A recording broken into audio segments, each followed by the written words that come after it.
wabarakatuh.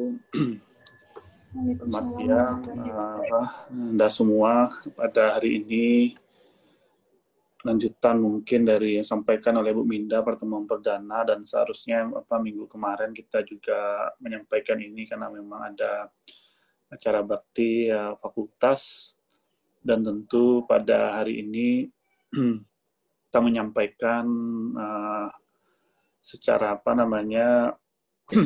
simultan ya dari topik yang kemarin dan yang disampaikan pada hari ini. Nah, karena beberapa tentu Anda tidak asing lagi dengan mata kuliah metode atau metodologi penelitian.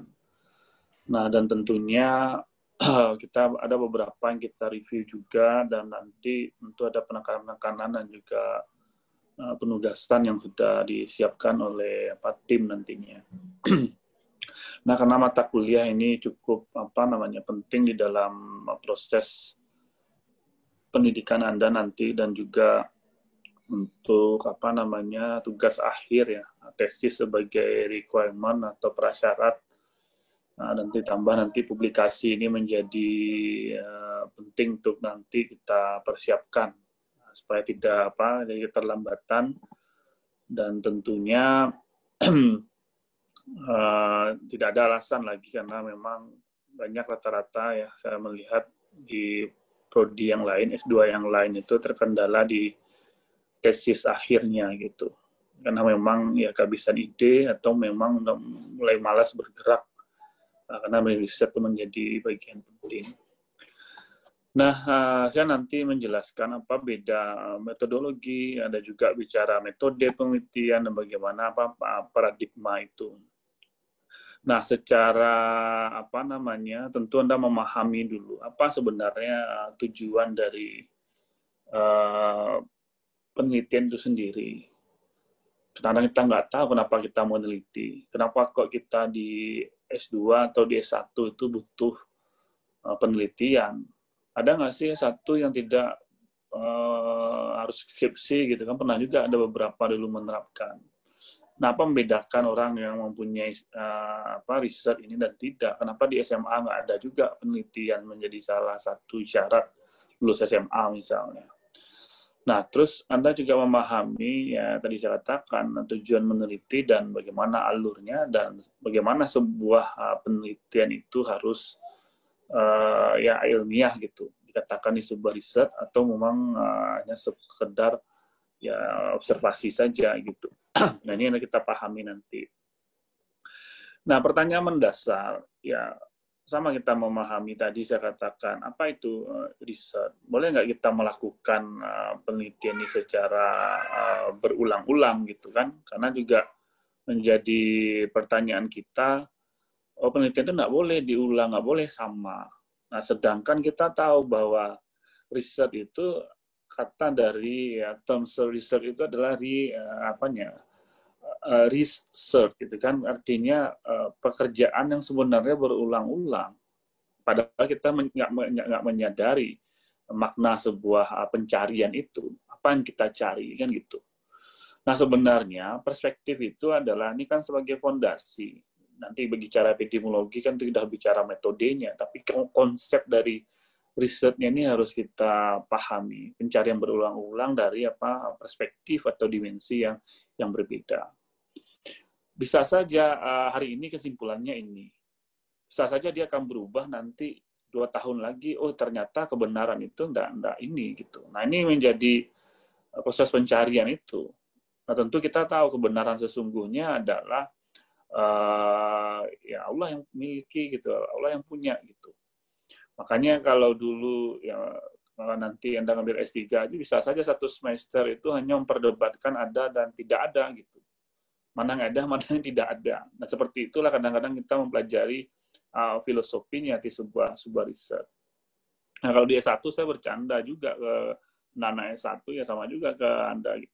Sampai juga ini mau mencari jodoh perlu riset nggak Pak? Gitu. Nah, ini kan juga menjadi pertanyaan gitu kan. Nah, bagaimana metodologinya? Seperti itu. Apakah ini sebuah riset atau hanya sebuah pengamatan saja atau observasi? Nah, dimana kita ingin membuktikan itu. Nah, ini menjadi menarik ketika disitulah kita di perguruan tinggi ini mempelajari atau membedakan antara ya studi di PT ya dari perguruan tinggi itu ini menjadi requirement gitu. Dulu memang Dikti pernah juga waktu apa namanya kebijakan ya, saya ingat betul sekitar tahun 2000-an lah 99. Jadi yang angkatan saya dulu waktu D1 saya di UI itu ada yang lulusannya itu tanpa skripsi. Nah, ada kebijakan yang sifatnya ujian komprehensif gitu. Anda bayangin mau ujian akhir itu soal 500 dari pertanyaan dari semester 1 sampai semester 8. Nah, kalau tanpa skripsi gitu. Nah, akhirnya kita bercanda juga pas waktu ini, ya lu kan lulus tanpa skripsi kan gitu. Nah, sedangkan kita lulus pakai skripsi gitu. Jadi ada juga confidence-nya membedakan. Tapi ya itu kan jadi wacana, ya, apalagi sekarang apa eranya publikasi ya seharusnya risetnya udah bagian dari ya kita ciri dari ya, perguruan tinggi itu sendiri. Ini menjadi menarik. Malah di India gelar orang yang apa namanya bachelor itu dengan with thesis gitu, undergraduate thesis dengan tidak itu dibedakan. Di kita kan enggak gitu ya. Saking apa namanya orang yang punya ya, riset yang punya itu menjadi dibedakan di situ. Nah, tentu kita mengetahui cirinya apa? Yang pertama adalah riset itu jelas kita merupakan sebuah aktivitas akademik. Jadi ada saintifiknya atau akademik prosesnya. Dan mencari apa? Nah, tentu ini dibangun nanti sebuah pencarian itu ingin menemukan ya ujungnya nanti kalau kata tesis itu nanti kita belajar setelah ini. Nah, itu salah satunya adalah tidak hanya sebatas mencari saja, tapi mewujudkan sebuah solusi di dalam proses pencarian itu. Nah, yang menjadi berat adalah sebuah riset itu dia harus sistematik. Nggak mungkin hanya satu sisi saja. Makanya kita mulai merancang, mulai mengembangkan ide, apa riset question kita, dan membangun hipotesis. Nah, dari situ baru kita merancang, setelah merancang bagaimana implementasinya. Jadi itu sebuah rangkaian sistematik dan proses investigasi. Makanya kalau kita merancang di awal, ya dia gagal total di akhir. Jadi hasilnya itu tidak bisa dipaksakan. Nah, jadi ada nanti, kalau Anda berbicara metodologi, Anda bisa kontrol di awal, Anda bisa Anda kontrol di akhir. Ada yang kita bisa simulasikan di kontrol di statistiknya, tapi ada secara metodologi Anda tidak bisa kontrol. Contoh sederhananya, kalau Anda sudah salah mengambil subjek, ya salah. Anda menginginkan wanita, tapi sampel Anda terambil bencong gitu kan, udah beda dia. Itu secara itu bias dalam seleksinya. Atau Anda menginginkan remaja, ternyata Anda terkecoh bahwa yang Anda ambil itu dewasa tua, kelihatannya muda gitu kan. Nah, ini salah satu biasnya nanti. Itu Anda tidak bisa kontrol, di statistik akan bisa. Nah, sama nanti Anda memilih orang, Anda memastikan bahwa dia orang yang COVID, ternyata tidak gitu. Nah, itu kan pasti gagal total. Anda akan balik lagi dan memastikan itu benar-benar subjek Anda yang terpilih sesuai kriterianya. Nah, itu nanti kita pelajari nanti khusus di bias bagaimana validasinya. Nah, termasuk juga mengumpulkan data dan nanti ya tentu proses ini, makanya sebuah tesis itu harus dilaporkan. Makanya pernah kan kalau tidak ada publikasi, Anda belum selesai risetnya. Itu sebenarnya maknanya. Makanya sekarang itu S2 wajib. Anda boleh selesai, tapi ijazah nggak akan dikasih kalau Anda belum publikasi. Nah, banyak yang S2 keperawatan dan keterlambatan itu gitu. Akhirnya ada kebijakan universitas ya boleh, oke, silakan. Karena ada juga yang butuh ingin diwisuda juga. Nah, nanti jangan angkatan kita ini kan termasuk angkatan perdana juga, jangan sampai proses sudah selesai tapi terkendala di publikasi. Akhirnya Anda tertunda. Ya, oke lah kebijakan nanti rektor misalnya tidak membayar atau bayar separuh, tapi kan waktu kan rugi. Malah kalau di luar negeri itu justru sudah tingkat akhir itu uang kuliahnya 2 kali lipat. Kayak saya dulu di Thailand seperti itu. Anggapan kita di awal yang lebih mahal ketika kita hanya disertasi saja, seolah-olah kan bisa bayar separuh, karena kan kita nggak kuliah. Malah kalau di Thailand dibalik. Justru yang tinggal hanya disertasinya saja, uang kuliah didabelin gitu. Karena apa? Supaya di-push untuk bisa cepat selesai gitu. Nah, itu kadang-kadang berbeda kebijakan. Nah, makanya nanti dalam riset pun karena itu menjadi prasyarat, diharapkan tentu Anda target model tesis Anda itu yang bisa tembus publikasi. Nah, ini harus dirancang. Nah, tapi kan tidak saya sampaikan, tidak, Pak haruskah analitik nanti Pak? Enggak. Nah, kalau untuk publikasi berbeda dia tergantung interest-nya. Nah, makanya yang paling makna yang paling besar dari nanti Anda mempersiapkan itu adalah idenya. Kalau Anda membuat tesis biasa-biasa aja, boro-boro untuk judul ditembus saja tidak sulit, apalagi untuk publikasi. Ini udah banyak nih, pasti gitu aja pernyataan editor maupun juga pembimbing Anda gitu kan. Ini kalau ini Anda ambil ya sulit nanti Anda publikasi. Dan saya juga sudah merasakan ketika saya membimbing ya dulu S2 Kesmas dan juga keperawatan juga gitu. Nah, akhirnya ya kewalahan. Nah, kadang-kadang ya oke, kalau kita punya jurnal yang bisa mengakomodasi, apalagi harus Sinta 2 sekarang seperti itu. Nah, meskipun kan FKM juga punya jurnal, tapi kan jurnal tidak menjamin juga Anda bisa lolos di jurnal itu, karena lebih berat lagi peer review-nya gitu. Nah, nanti kita bicara khusus untuk itu. Nah, ini yang perlu saya sampaikan ke Anda. Nah, terus yang kedua adalah apa tujuannya? Nah, tujuannya itu jelas dari research question kita itu adalah bagaimana kita menemukan jawaban itu.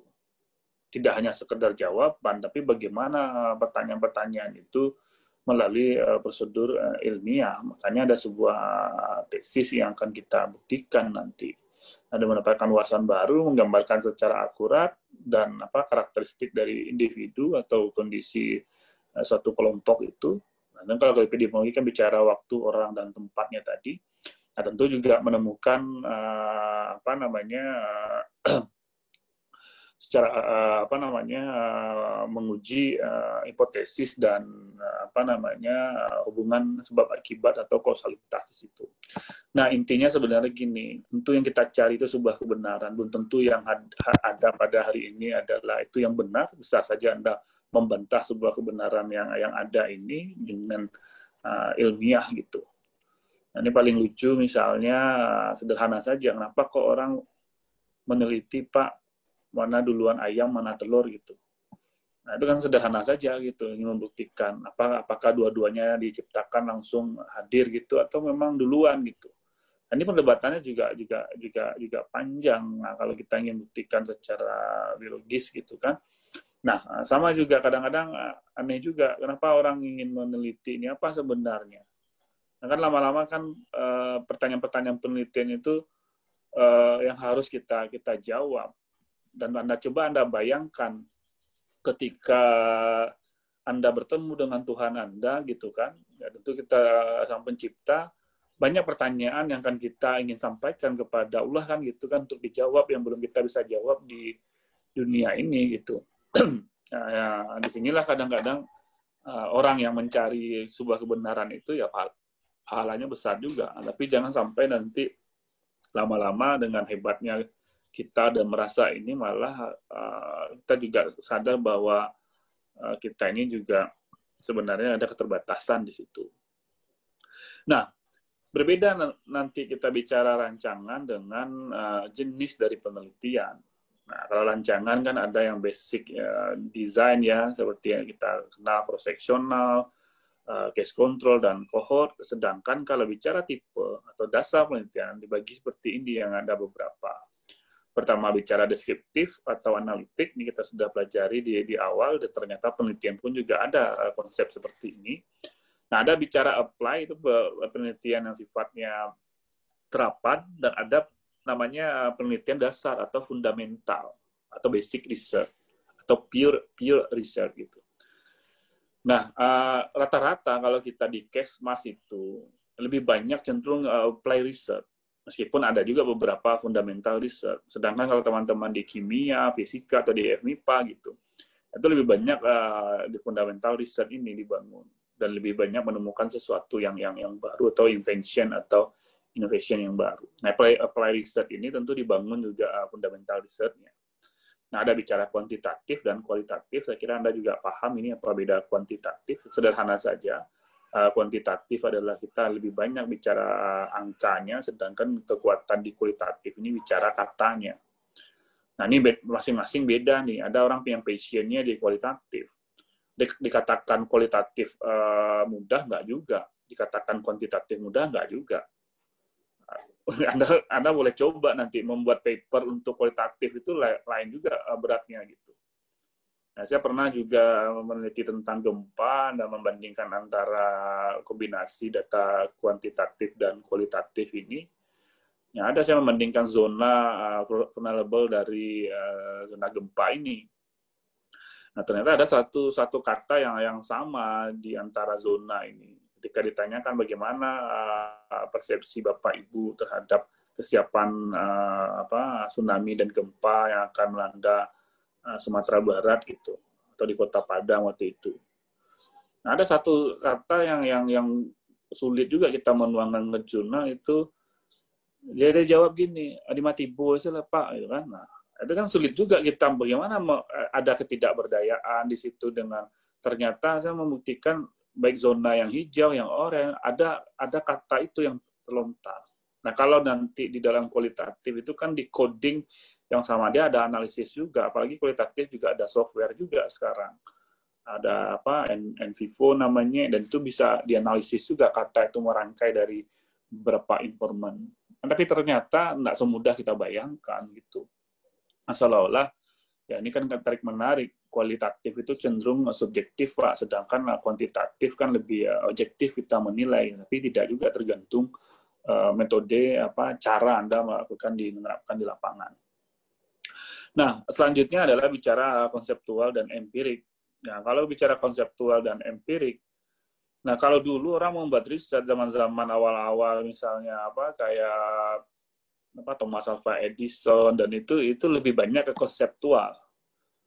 Jadi karena juga paper-paper juga jarang waktu itu, tidak ada dasar membangun teori yang dia bangun.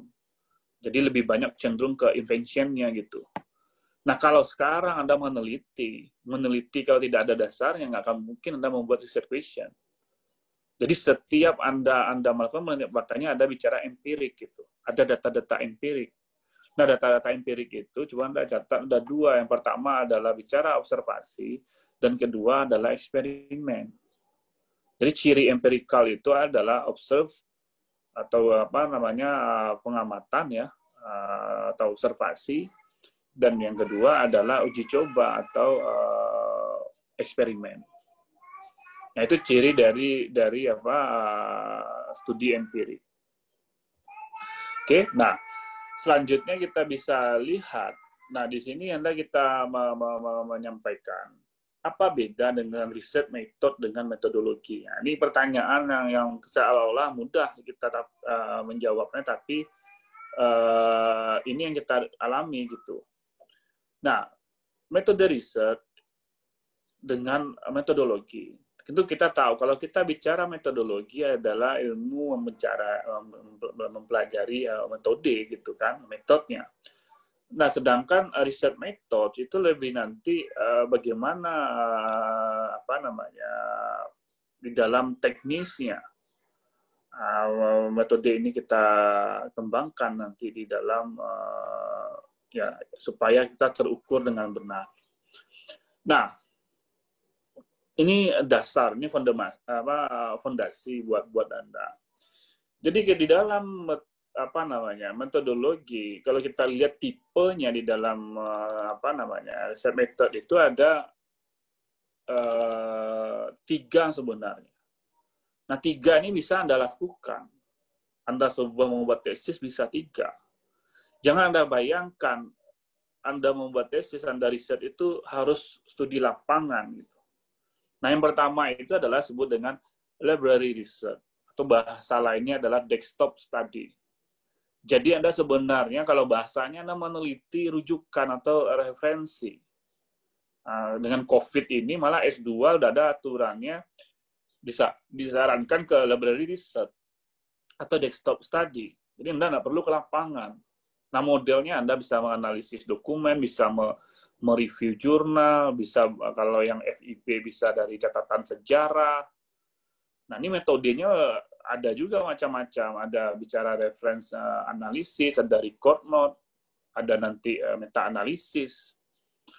Nah, saya juga ada pernah membimbing S1, S2 itu menggunakan library research. Nah, tapi kadang-kadang orang menganggap, Pak, library research ini sulit nanti tembus di jurnal. Kata siapa? Atau library research ini lebih mudah dikerjakan. Kata siapa lebih mudah? Seolah-olah yang di lapangan lebih susah gitu. Justru di desktop study ini kita mengumpulkan beberapa jurnal, lebih mempretelin, menganalisisnya. Dari ribuan jurnal kita bisa mengklasifikasi menjadi ratusan, dan ratusan nanti menjadi puluhan, dan kita analisis yang puluhan itu tidak mudah.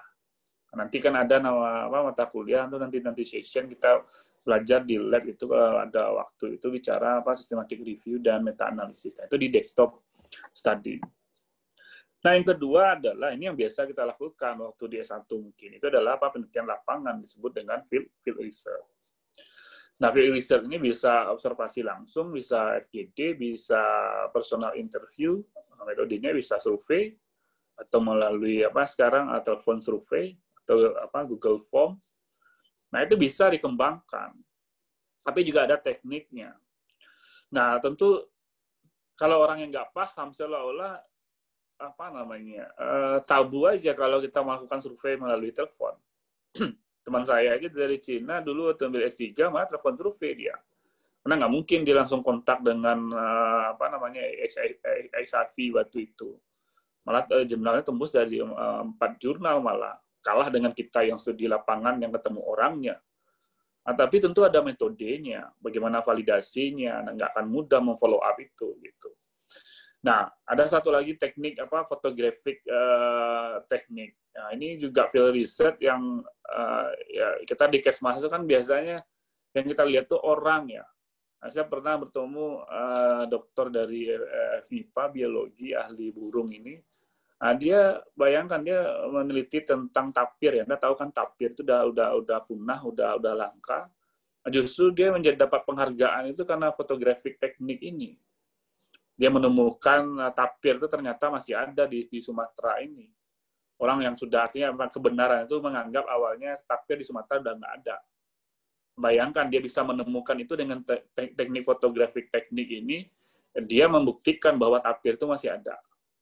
Kan luar biasa, kan mendapat penghargaan dia itu Pak Wilson namanya di biologi itu. Nah, coba Anda bayangkan, sederhana yang kita lihat, coba Anda bayangkan, bagaimana dia menaruh foto di hutan gitu. Kalau nggak ada ilmunya, nggak asal taruh aja kan nggak mungkin tapir langsung terfoto kan.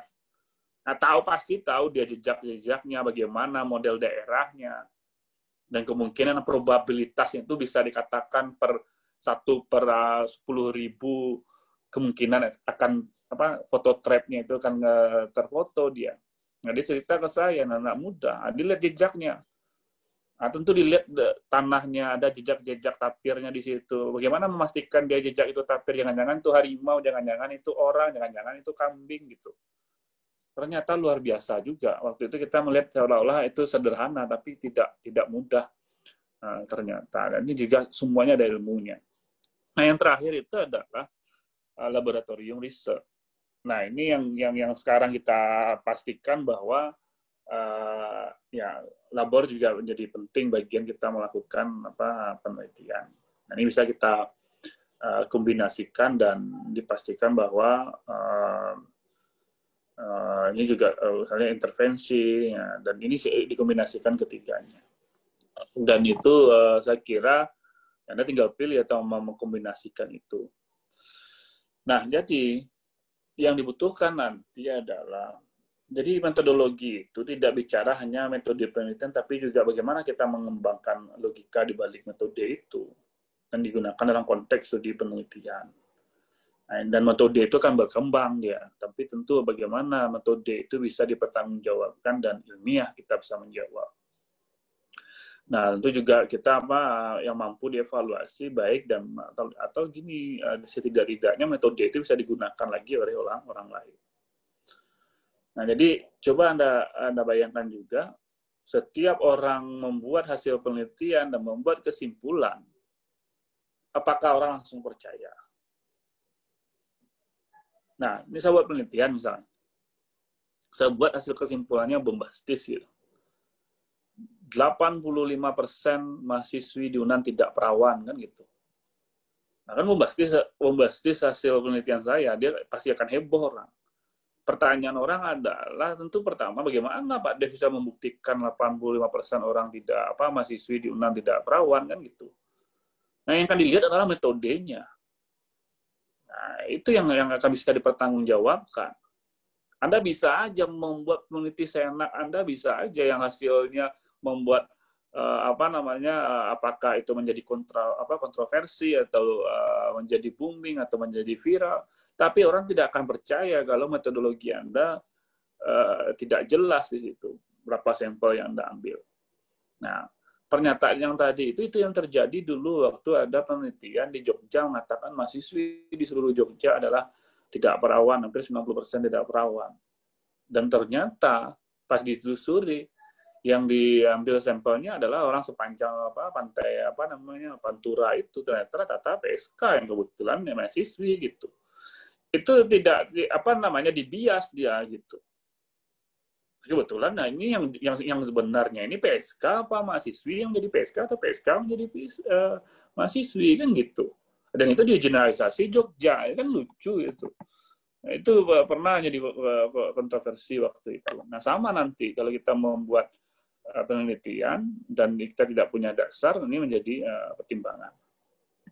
Nah, ini alurnya. Nanti Anda memulai ini adalah dimulai dari bagaimana Anda mengidentifikasi masalah. Terus yang kedua, ya tentu kalau salah satu model empirik itu adalah problem based. Jadi kenapa masalah? Kalau kita bimbingan itu ditanya masalahnya apa? Iya, karena kita mau tesis itu adalah solusi. Kalau tesis Anda menghasilkan masalah, itu bukan sebuah tesis namanya. Makanya seharusnya laporan tesis Anda itu adalah sebuah solusi yang harus disampaikan. Ada proses review, bagaimana konsep dan teorinya, ditemukan hasil penelitian, sampai memformulasikan, nah kan hipotesis, mulai merancang, mengumpulkan, analisis, dan nanti diinterpretasikan dan dilaporkan. Ini yang tadi saya katakan sebuah rangkaian yang sistematik. Nah, kalau Anda tidak mempersiapkan dengan baik, ya ini akan pincang dia. Dan dia akan berkaitan antara satu dengan yang lainnya. Ini yang proses yang panjang tadi saya katakan nggak mudah sebuah riset. Nah, ini yang sering saya sampaikan. Ini mungkin nggak ada di dosen-dosen lain, tapi ini ide yang saya sampaikan ke Anda. Gampang saja melihatnya nanti. Nah, karena saya juga banyak membimbing S3, juga ada studi pembangunan, dari S3, S1, S2. Rata-rata itu permasalahannya adalah di ide. Nah, ini saya kasih kunci ke Anda. Anda ingin memastikan itu 3 aja. Kalau ketika Anda ada ide itu, Anda review di sini saja. Saya ini mengerjakannya apakah me first, me better, atau me too. Nah, apa bedanya? Kalau me first itu, artinya apa? Saya yang pertama membuat ini. Pertama di sini, setidak-tidaknya mungkin, ya belum ada orang membuat di Sumatera Barat ini. Mungkin di Jawa sudah. Nah, itu disebut dengan me first. Apalagi kalau memang original Anda sama-sama belum ada ini. Tapi apa? Me first ini tidak semudah Anda bayangkan. Karena apa? Anda butuh bagaimana meyakinkan dan masuk akal untuk dipahami semua orang. Nah, kalau ibarat ujiannya, defense-nya agak sulit nih. Karena Anda butuh mencari referensi yang cocok. Malah justru kadang-kadang referensi yang sama tidak ada. Anda hanya mengkombinasikan yang agak mirip gitu. Nah, biasanya di proposalnya agak babak belur. Tapi apa? Ini menjadi original Anda. Nah, kalau disertasi S3, levelnya harus di me first ini. Nah, yang kedua adalah me better. Me better itu adalah Anda lebih baik dari yang sebelumnya. Nah, ini yang saya tidak-tidaknya Anda S2 itu adalah di me better ini. Anda berpikir adalah bahwa Anda melengkapi atau membuat lebih baik dari yang riset-riset yang sudah ada. Nah, bagaimana Anda mengatakan Anda lebih baik? Tentu Anda mereview yang sudah ada dengan baik. Supaya Anda tahu bedanya antara yang lama dengan yang Anda buat. Nah, kalau Anda tidak bisa menjelaskan itu, sulit Anda akan mendefend-nya. Nah, itu yang saya katakan, apalagi Anda S2. Ada yang sekarang saya bimbing itu yang di keperawatan. Ini mohon maaf saya sampaikan, proposal Anda ini apa namanya lebih bagus mahasiswa saya S1 gitu. Nah, apalagi sudah apa istilahnya, udah prosesnya buatnya nggak serius, kan kelihatan aja tuh mana yang serius membuat gitu. Mulai dari cara kata-katanya, mana yang copy paste segala macam, mana yang kalimat Anda gitu kan. Itu sangat mudah. Kalau dosen artinya kan sudah berpengalaman semua, apalagi yang bimbing S2 ini kan dokter udah tahu dia gitu. Nah, yang ketiga adalah mitu. Nah, yang banyak orang buat adalah orang buat, kita juga buat. Kadang-kadang kita nggak tahu beda orang yang buat dan kita buat gitu. Apakah boleh, Pak? Boleh. Nah, kadang-kadang untuk evaluasi ini penting gitu.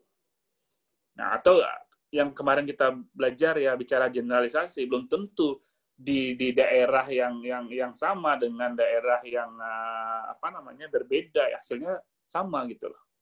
Antara satu daerah atau satu negara akan berbeda dia. Nah, supaya apa? Keberagaman hasil ini itu nanti akan direview gitu. Jadi boleh, tapi tingkatannya seperti ini. Nah, tentu yang akan lebih, ya Anda tahu posisinya. Setidak-tidaknya Anda bisa mereview dari proposal yang akan Anda buat nanti. Nah, oke. Nah, ada pertanyaan sampai sini? Nah, ini nanti di dalam apa namanya mengembangkan ya, ide penelitian ini. Nah, jadi Anda nanti harus berpikir, tapi kunci apa ya, kunci sukses Anda melakukan penelitian itu, karena kan juga ada pengalaman waktu di S1, tapi Anda juga nanti belajar. Setidak-tidaknya Anda punya apa namanya, punya value di dalam ya, bahwa anggaplah dulu kita waktu S1 belum maksimal rasanya, Pak. Ada juga orang kadang-kadang gini, kayak gini-gini aja saya bisa S1. Padahal penelitian saya dulu ya banyak bohongnya. Nah, setidak-tidaknya bahwa S2 ini buatlah yang benar gitu. Supaya Anda dapat value-nya. Tidak bisa Anda memprediksi. Apalagi nanti Anda seorang pendidik seperti saya juga gitu. Anda pasti akan pengalaman, Anda harus lebih canggih lagi dari mahasiswa Anda gitu kan.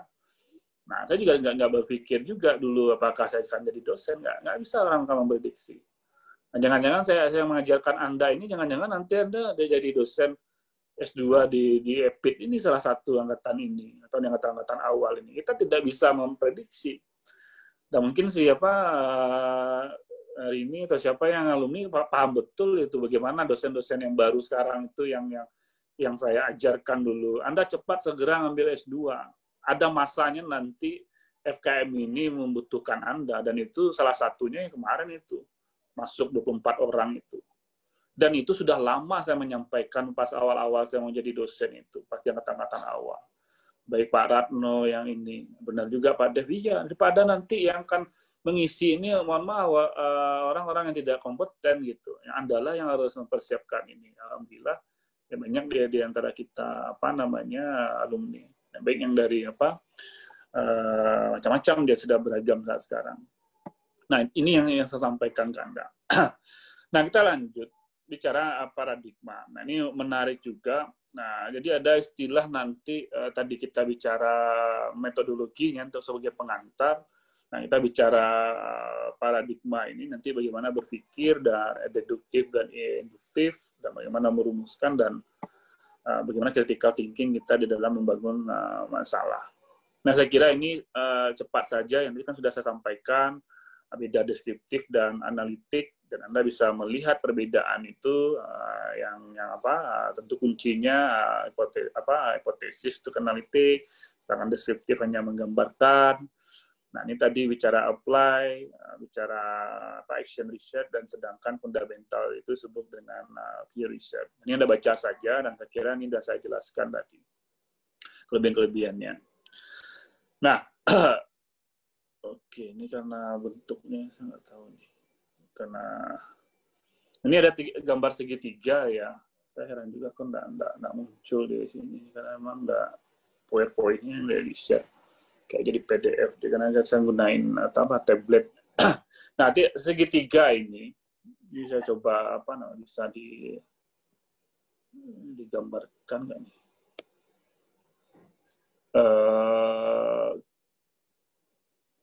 Saya nggak tahu kelihatan nggak.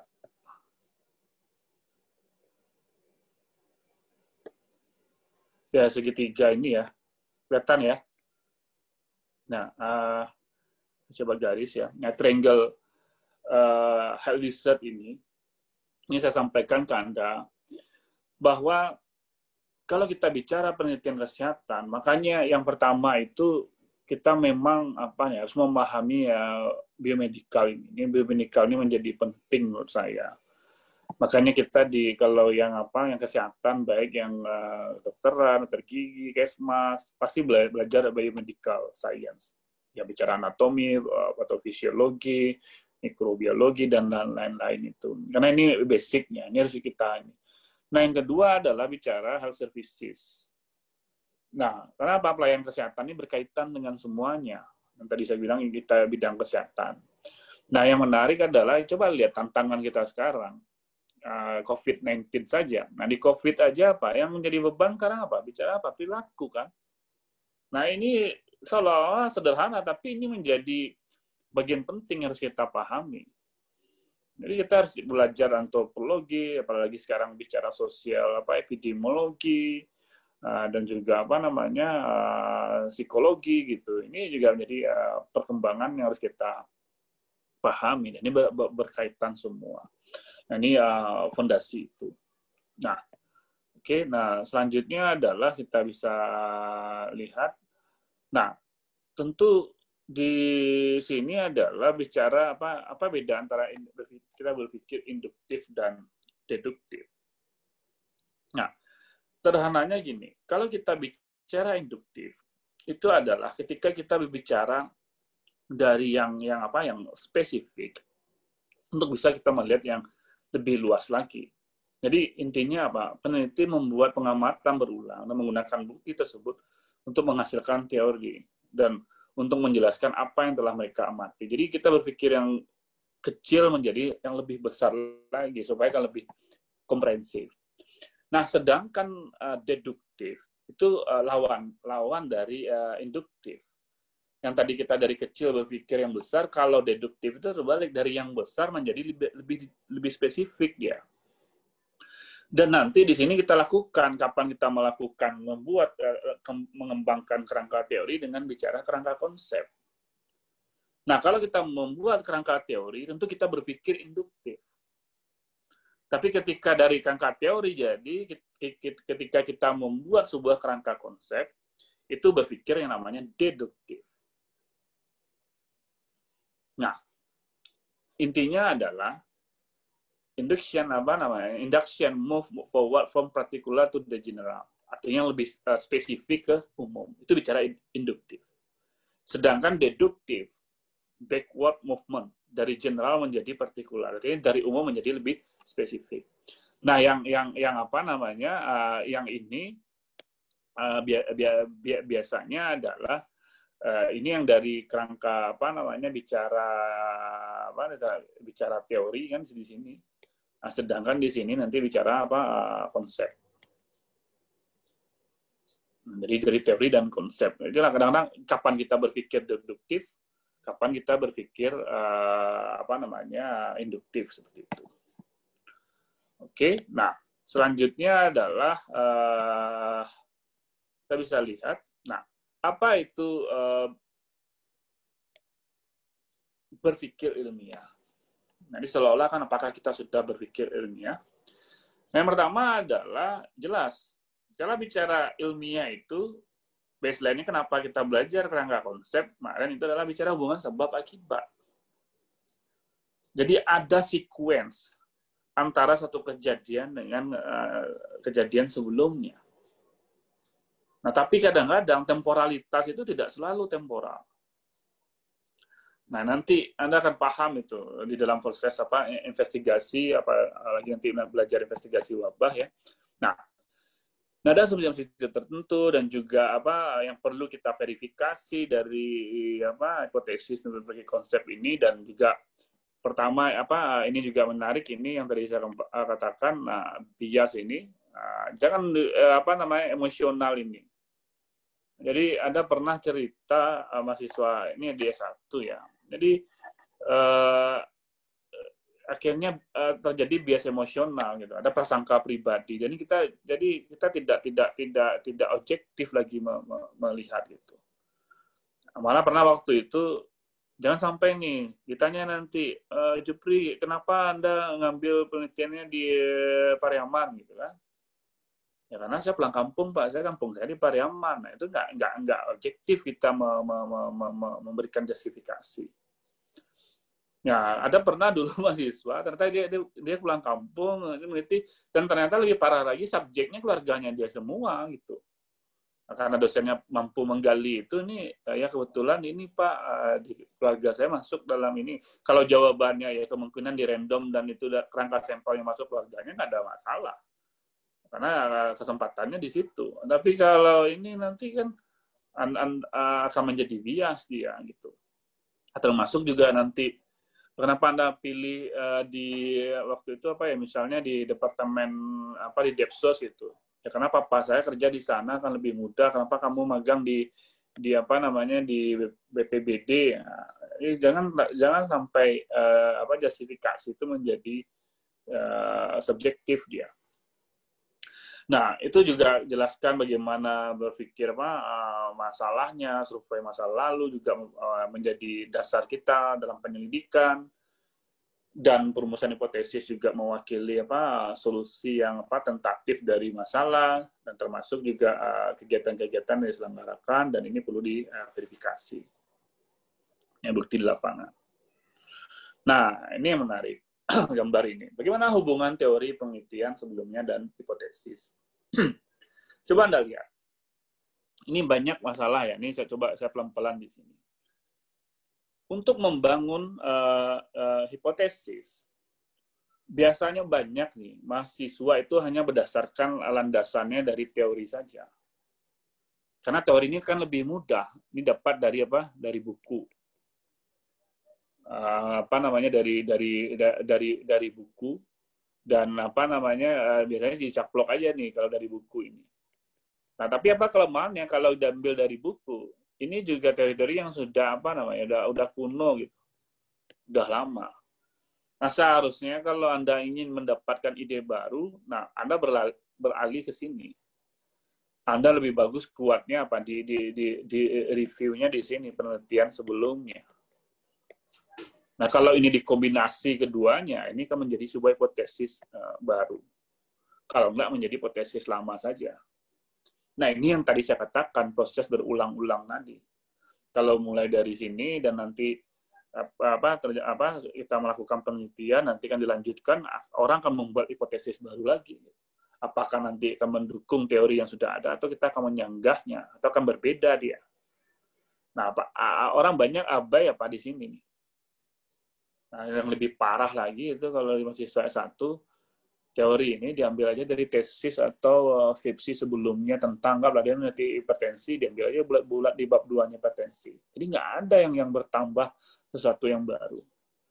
Nah, jujur saja saya sampaikan ke Anda, di S3 paling berat itu malah mereview kalau menurut saya. Karena di dalam review itu ide baru terbangun. Kita tahu yang existing, yang sudah ada. Dan malah kita ngajarin dosennya. Ini mohon maaf, kalau Anda bagus mereview dengan baik, Anda ibaratnya waktu tampil itu udah jadi primadona, malah dosennya terkagum-kagum aja ngeliat Anda, karena dia mendapatkan sesuatu yang baru. Harapan saya mahasiswa tuh kayak gitu. Nah, jangan karena dosen pun juga terbatas kan, belum tentu juga membaca lebih banyak tentang itu, kecuali memang bidangnya itu ya mungkin dia selalu update gitu kan. Nah, ini yang jadi tantangan menurut saya ke depan. Nah, jadi memang Anda harus mereview dengan baik. Nah, terus ada satu. Ini jadi etika Anda. Karena bagaimanapun, ini harus Anda bangun nanti di seorang magister itu. Bagaimana menjadi peneliti yang baik itu? Pertama, memang Anda harus peka. Nah, makanya passion itu dibangun dari sekarang. Anda harus seorang epidemiolog, tadi saya katakan Anda harus kritis, kritikal dibangun. Malah kalau kita di FKM, ya kalau Anda tahu, malah teman-teman yang perminatan epidemiologi ini menjadi rujukan dari teman-teman yang lainnya. Dia akan bertanya, nih kalau ini gimana metodologinya? Kenapa? Kita harus lebih peka di situ, kritikal. Dan orientasi pada problem base dan pastikan menjadi sebuah solusi. Nah, tentu juga menguasai di lapangan. Nah, kalau yang teman-teman yang sudah bekerja, yang punya pengalaman, kan lebih kuat dalam membangun ini. Nah, satu lagi adalah sabar juga, memiliki kesabaran dan toleransi di dalam meneliti atau mengembangkan keilmuan Anda, dan nanti juga menjadi sebuah proses. Nah, yang paling ini adalah Anda harus jujur. Ini yang paling tinggi. Kita meneliti salah nggak ada masalah, tapi kalau sudah berbohong itu beda maknanya. Karena sudah berbuat, tapi ternyata Anda gagal, nggak ada masalah. Orang meneliti banyak yang gagal gitu.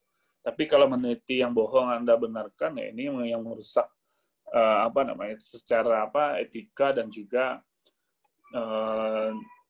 secara konflik of interest-nya tidak terbangun di situ. Yang terjadi konflik kepentingan, dan ini akan merusak reputasi dan integritas Anda. Nah, yang terakhir adalah bagaimana Anda ingin tahu yang kuat di situ. Nah, jadi langkah-langkahnya nanti Anda akan ditugaskan mempersiapkan proposal, nanti kita juga review itu. Yang pertama adalah tentukanlah nanti bidang yang akan Anda teliti itu yang tertarik di bidang apa. Karena banyak yang meneliti yang bukan sesuai dengan minatnya atau interestnya. Ini juga kewalahan. Nah, tapi juga kadang-kadang udah kehabisan ide, dia menyerahkan ke pembimbingnya. Nah, jangan nanti ketemu pembimbing, malah pertemuan pertama, Pak, minta judul C, Pak. Gitu. Nah, kadang-kadang pernah saya katakan, saya bukan biro konsultasi skripsi, saya bilang, Anda silakan aja cari yang lain. Itu kan kalau model-model, ya mohon maaf, kalau di D3, misalnya kayak di diploma, itu kan seperti itu. Nah, padahal seharusnya Anda setidak-tidaknya Anda bawa bahan, pengen diskusi, bagaimana mengembangkan, bukan minta judul gitu, seolah-olah judul menjadi solusi di situ. Nah, yang ketiga adalah memang harus Anda juga memahami bagaimana di lokasi atau studi setting yang akan Anda lakukan nanti. Nah, ini menggambarkan di situ, dan Anda juga punya effort yang kuat, usaha yang kuat, dan itu menjadi dasar Anda nanti bahwa yang Anda teliti itu benar-benar yang Anda ingin ketahui gitu. Jangan hanya sekedar saya ingin cepat tamat dan dapat gelar magister gitu kan. Ya kalau untuk untuk jangka pendek sih mungkin banyak seperti itu. Apalagi orang inginnya adalah yang mudah, cepat. Dan tapi nanti kasihan kompetensi Anda di lapangan, Anda seorang epidemiolog, peneliti, pengajar, pendidik. Nah, ini kan menjadi baru terasanya itu betapa kurangnya kita dan tidak tahu apa yang kita akan kita sampaikan, padahal kita sudah menyandang itu gitu. Nah, itu perlu juga bantuan pembimbing, supervisor, dan juga ahli di bidang itu, supaya nggak mempertambah ini, dan Anda menunjukkan aspek tertentu dari masalah yang akan Anda teliti. Nah, saya kira ini untuk pengantar. Kita sampai jam berapa ya? Ini jam berapa? Coba dibuka di mood sampai jam berapa? 11.20, Pak. 11? 10. 11:10 ya? Iya, Pak. Kira sedikit lagi ya. Nah, ini yang kedua, ini kan bahan kita yang pertama, karena saya buat supaya saya padatkan ini, dan ini bahan yang kedua. Nah, kita lanjut sedikit mengenai, ini kan di island-nya sudah ya, kalau udah bisa akses. Nah, kita bicara formulasi hipotesis. Ini berkaitan dengan yang tadi. Ada pertanyaan dulu nggak? Silakan. Oke. Nah, enggak kita lanjut. Nah, nanti kita cukupkan nanti. Ini kan sebenarnya Anda kan sudah banyak menilai ya, mempelajari ini. Saya kira di S1 juga. Saya hanya memberikan penekanan saja apa itu fungsinya dan bagaimana nanti memformulasikan. Nah, jangan nanti nih, kalau saya tanya ke mahasiswa S1, apa itu hipotesis? Jawabannya adalah dugaan sementara. Itu apa? Kalau anak satu jawab nggak apa-apa. Tapi kalau anak kedua jawab jangan nanti dugaan sementara. Lebih dari itu. Hipo dan tesis ini artinya kalau hipo bicara tentatif semua something yang perlu dibuktikan atau diverifikasi. Sedangkan tesis itu adalah ya tadi saya katakan, kalau kita bicara tesis itu adalah solusi atau bagaimana memecahkan masalah itu. Nah, tentu ini yang diverifikasi, kalau kita gabung tesis itu adalah pemecahan masalah yang harus kita buktikan, yang harus kita verifikasi. Itu dia sebenarnya. Nah, tentu ini menjadi bagian penting yang harus kita pahami bagaimana kita memverifikasi ini. Nah, jadi kalau hipotesis itu adalah pernyataan sementara atau dugaan sementara yang dikatakan untuk memecahkan masalah. Jadi jelas ya, sebuah produk nanti Anda S2 itu, tesis itu adalah sebuah pemecahan masalah. Makanya katakan solusi. Nah, yang kedua adalah komposisi atau beberapa variabel yang memiliki posisi atau peran tertentu yang dibuktikan secara empiris. Empiris tadi apa? Ada dua ya, observasi dan eksperimen. Nah, makanya hipotesis itu nanti bentuknya ada dua. Anda boleh buat nanti di latar belakang itu ada dua. Apakah bentuk pernyataan, statement ya, atau bentuk pertanyaan, atau question. Nah, ini kan saya coba ngasih Anda detail nanti untuk ini. Bagaimana membuat pernyataan itu. Nah, apa fungsinya? Fungsi hipotesis jelas membatasi bidang penyelidikan kita. Karena kalau tidak dibatasi, akan ngambang dia. Makanya nanti kan di kerangka konsep itu proses deduktif tadi. Jadi yang general itu kan kita membuat lebih spesifik gitu. Akan lebih selektif dia. Nah, makanya hipotesis itu cara sederhana untuk mengumpulkan, untuk membatasi itu bukti-bukti untuk pembuktian. Nah, kalau nggak terlalu kompleks ya nggak jelas nanti bagaimana kita membatasi dari riset question kita. Nah, selanjutnya adalah bagaimana karakteristiknya nih. Jelas. Makanya Pak, ciri hipotesis itu kan studi analitik. Ya kan di episode lanjut kita belajar kemarin ini. Nah, cirinya itu adalah ini yang harus Anda ingat betul itu. Ini ya. Kita memverifikasi itu dua variabel atau lebih. Makanya kalau hanya Anda deskriptif menggambarkan satu variabel, tidak mungkin Anda membuat sebuah hipotesis. Nggak ada yang akan Anda verifikasi. Verifikasi itu ya minimal dua. Gitu. Makanya bicara independen dan dependent variabel. Nanti kita belajar bagaimana variabel terikat dan variabel bebas itu. Nah, jelas hipotesis yang dibangun itu harus berdasarkan kerangka teori ilmiah yang rasional. Nggak bisa Anda menghubung-hubungkan. Sama dulu waktu S1. Pak, saya mau meneliti, Pak, hubungan warna jilbab dengan prestasi belajar. Nah, bagaimana membuat kerangka ilmiahnya warna jilbab bisa mempengaruhi prestasi belajar? Oh ya, Pak, dia suka warnanya yang ungu, yang ini jilbabnya, yang jilbab warna ungu nilainya tinggi, Pak. Nah, ini kan perlu dibuat kerangkanya. Dan jelas nanti adalah dapat diuji. Nah, ini yang menjadi ciri nanti ke depan. Nah, selanjutnya adalah kita bisa lihat. Nah,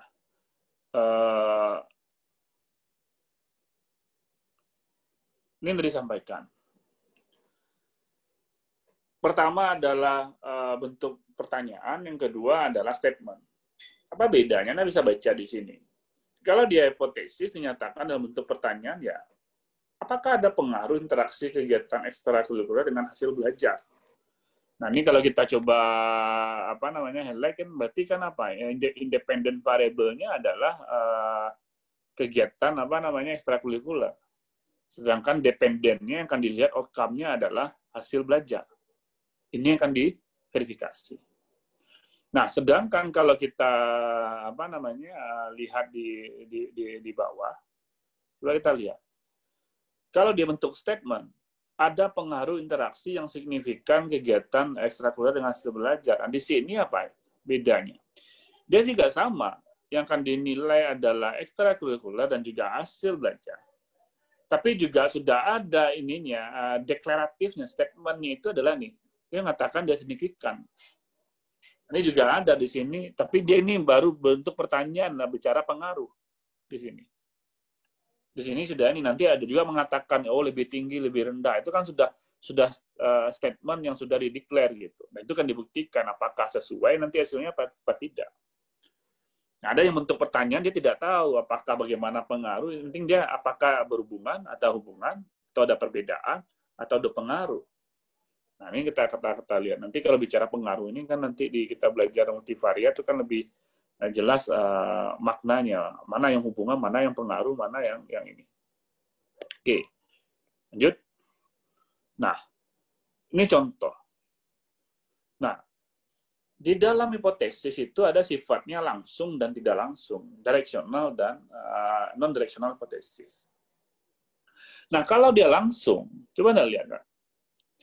Dia mengatakan di sini, kegiatan ekstrakurikuler sini dan hasil belajar, dan dia langsung mengatakan dia lebih tinggi atau mengatakan dia lebih rendah dibandingkan mahasiswa yang tidak mengikuti.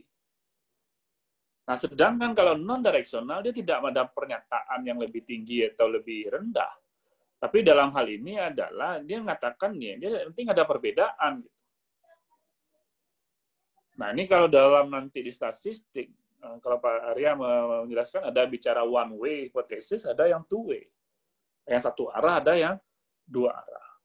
Seperti itu. Nah, kalau biasanya satu arah itu sudah menyatakan dia lebih tinggi atau lebih rendah. Kalau yang dua arah ya jelas dia menyatakan dia ada perbedaan atau mengatakan ada hubungan di situ. Oke. Nah, selanjutnya adalah kita lihat. Nah, apa beda antara Pak saya mendengar itu nggak ada HA, ada H0. Sebenarnya yang sederhana kita melihat, karena banyak istilah kalau di buku itu, kita lihat yang pertama dulu adalah ada hipotesis penelitian, ada yang sifatnya hipotesis statistik. Nah, hipotesis penelitian itu disebut dengan scientific hypothesis. Anda kalau saking bacanya buku, Anda lebih banyak lagi varian-varian yang lain. Nah, kalau scientific hypothesis ini bisa menyatakan dia hubungan bersifat direksional atau non-direksional. Kalau dia statistik hipotesis itu disebut dengan null hipotesis. Dia menyatakan tidak ada hubungan atau perbedaan di situ. Oke, lanjut. Nah, ini kita bisa lihat perbedaannya. Ini jenis misalnya mengestimasi parameter menggunakan sampel statistik, dia akan bicara estimasi saja, ada bicara korelasi dua variabel, sedangkan perbedaan antar populasi membandingkan dua kelompok. Kalau bicara pengaruh, itu bagaimana independen dan dependennya menyebabkan, dan ada ditambah juga nanti bisa ada variabel ketiga di situ. Nah, ini kan Anda bisa pahami dan baca nanti di sini. Nah, ini dia hipotesis nol dan hipotesis alternatif. Jadi jelas ya, kalau hipotesis nol itu adalah sama dengan hipotesis statistik, sedangkan hipotesis alternatif itu disebut dengan scientific atau riset hipotesis atau analisis penelitian. Nah, kalau Anda tulis di tesis itu biasanya bukan H0-nya tapi HA-nya. Anda menyatakan di situ adalah hipotesis alternatifnya. Jadi Anda menyatakan adanya perbedaan, bukan menyatakan tidak adanya perbedaan atau tidak adanya hubungan. Sedangkan kalau pernyataan tidak ada itu adalah hipotesis no. Nah, dalam hipotesis, ini yang biasa mahasiswa bingung di dalam mempelajari hipotesis, mudah-mudahan Anda nggak bingung juga, udah sering kita dengar ini, ada kesalahan dalam mengambil keputusan. Yang pertama itu adalah kesalahan tipe 1 atau disebut dengan alpha error. Nah, Apa kesalahannya? Itu gini, ketika kita salah menolak Hano, padahal sesungguhnya adalah Hano benar. Intinya adalah kita menyimpulkan ada perbedaan, padahal sebenarnya tidak ada perbedaan itu. Nah, peluang kesalahan itu disebut dengan kesalahan tipe 1 dan sering disebut dengan bicara tingkat signifikan atau signifikan levelnya. Nah, sebaiknya peluang untuk tidak membuat kesalahan tipe 1 itu adalah disebut dengan 1 kurang alfa, dan ini disebut dengan tingkat kepercayaan atau confident level. Nah, kesalahan tipe 1 ini sering lebih serius dibandingkan penting untuk dicegah dibandingkan kesalahan tipe 2. Nah, kalau tipe 2 ini kebalikannya. Gagal kita menolak Hano, padahal kenyataannya Hano salah. Nah, gagal menolak tentu kan sama kita menerima Hano. Makanya saya sering sampaikan ke mahasiswa, kalau Anda bercanda sama pacar, sebenarnya saya kan kenapa kok diterima? Sebenarnya bukan menerima, sebenarnya saya gagal menolak saja. Itu kan sama artinya gitu. Tidak sanggup kita menolak, akhirnya kan diterima Hano itu, karena tidak adekuat di situ. Nah, ada yang menyimpulkan tidak ada perbedaan, padahal sebenarnya ada perbedaan itu. Nah, peluang itu membuat kesalahan tipe 2 sebesar beta. Tadi kan alfa ya, 1 kurang beta. Beta itu adalah tingkat kekuatan uji atau power of the test. Nah, nanti ada contoh yang lebih mudah kita memahami ini. Nah, ini kita bisa lihat saja. Jadi jika peneliti menolak Hano dapat di kesalahan tipe 1, berarti peneliti salah mengambil kesimpulan. Nah, sebenarnya di populasi hipotesis 0 adalah benar atau tidak ada hubungan. Nah, artinya kadang-kadang gini, statistik signifikan statistik itu tidak sama dengan secara substansi. Nah, perbedaan yang kecil pun pada dapat signifikan secara statistik. Ini konsepnya bagaimana probabilitas hasil penelitian itu sejalan dengan. Jadi intinya gini, kenapa kita mencari p-value itu kecil? Kenapa? Melihat kalau ketika p atau nilai peluang itu kecil, itu Hano ditolak. Kalau dia peluangnya besar, maka Hano diterima atau dikatakan gagal ditolak, kan seperti itu. Nah, besar kecilnya probabilitas itu ditentukan dengan alfa tadi. Nah, ini contoh yang paling mudah. Kita melihat oke.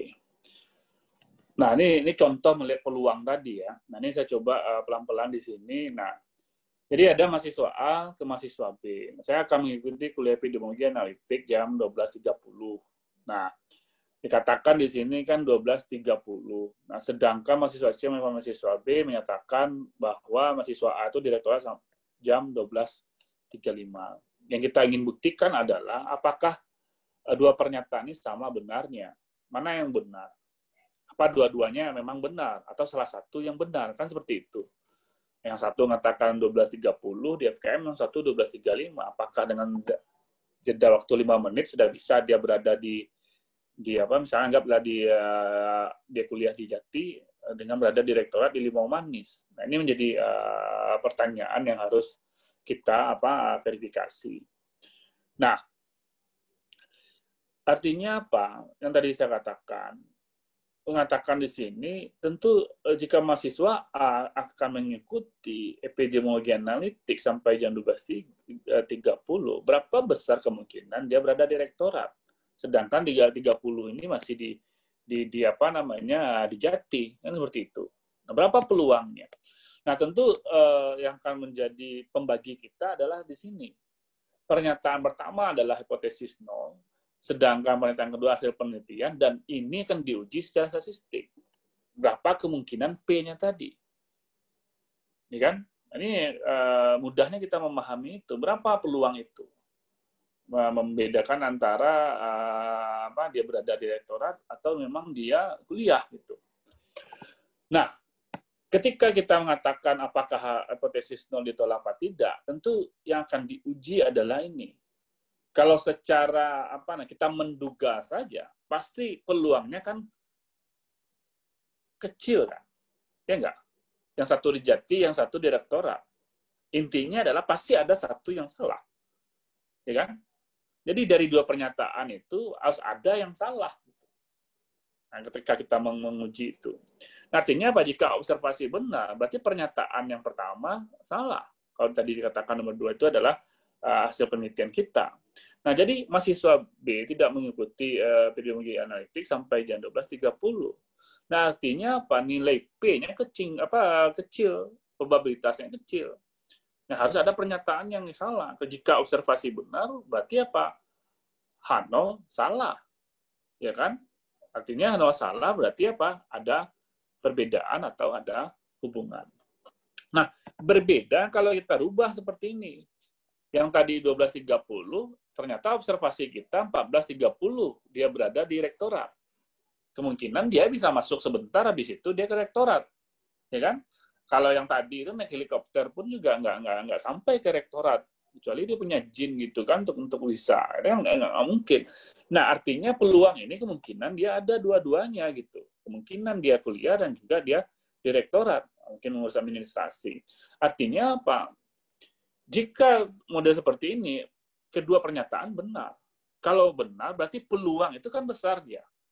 Besar dia berada di direktorat, dan besar juga peluang dia ikut kuliah. Ketika peluangnya P-nya besar, maka H0 benar. Artinya apa? H0 benar berarti apa? Observasi benar, H0 gagal, menolak H0. Artinya kita menerima kebenaran dari apa H0 tadi gitu. Nah, dan ini yang di penelitian kita bisa menggambarkan bagaimana kita membuat sebuah hipotesis tadi. Nah, intinya tentu Anda bisa kita membuat tabulasi tabel 2x2 yang seperti ini. Nah, jika H0 benar, kalau kita ingin membuat keputusan yang benar, tentu kita bisa menerima H0. Menerima tadi apa? Gagal, menolak. Ya kan? Sama. Nah, kalau H0 benar, kita menolak H0, berarti kita membuat kesalahan tipe 1. Ini disebut dengan alpha error. Nah, ketika H0 salah, kita menolak H0, berarti kita membuat keputusan yang benar. Tapi ketika H0 salah, ya kan? Kita menerima H0, berarti kita membuat kesalahan tipe 2. Nah, itu sederhananya kita membuat tabulasi ini. Nah, intinya adalah ya tentu nanti di hipotesis itu Anda tidak bisa membuat pernyataan dan memaksa membuktikan nanti apakah hipotesis Anda benar apa tidak. Nah, intinya adalah tentu kan P itu kan nilai peluang kemaknaan P value, dan biasanya kita di Kesmas itu kan menggunakan 0,05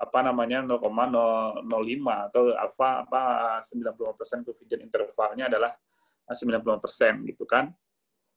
Nah, biasanya kalau bisa ya sekecil mungkin 0,0 di bawah 0,05. Kita tingkat signifikan kita adalah 5% di situ.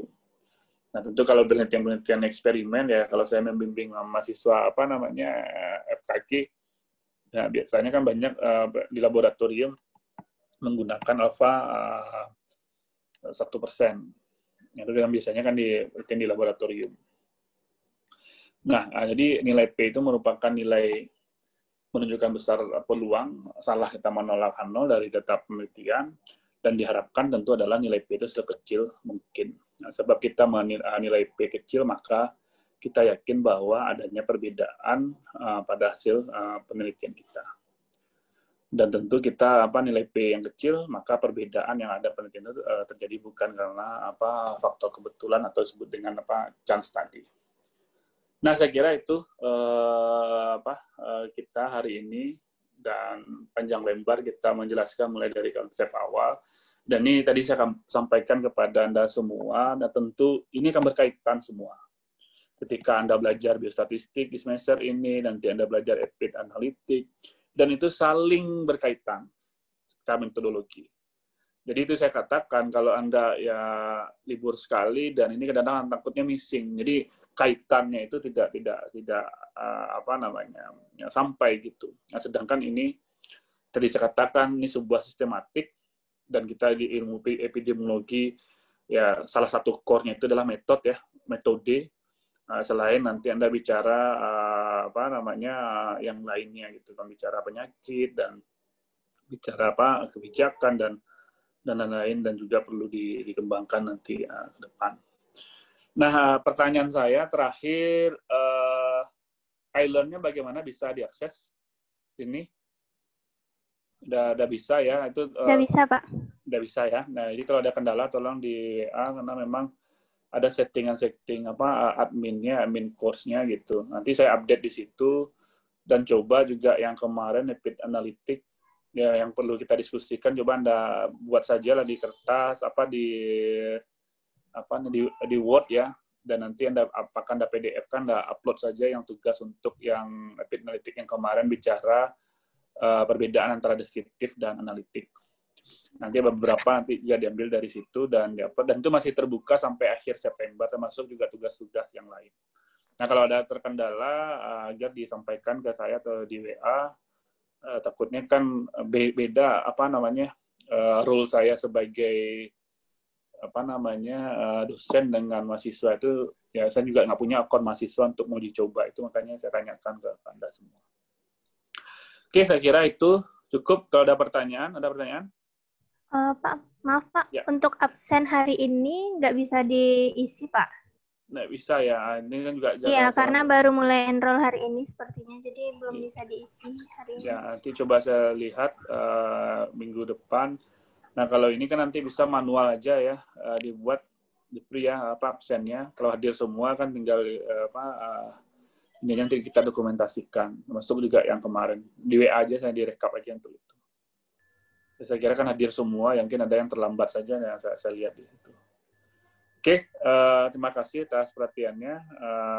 Mudah-mudahan ini bermanfaat dan Anda bisa download bahannya di Island semua. Karena akses Island itu yang menjadi penting saat sekarang, meskipun UNAN baru menata itu, dan pasti ada di awal-awal ini memang agak ada kesalahan setting dan segala macam. Mudah-mudahan pertemuan berikutnya udah stabil gitu.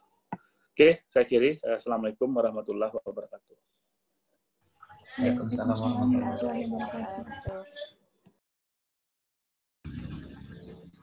Ya, nanti kalau sudah ada rekaman ini nanti saya upload ya. Karena jika di kampus juga di-upload, nanti saya kasih aja linknya sama PJ-nya nanti untuk bisa mengulang kembali yang masih belum paham. Oke? Ya. Baik, Pak.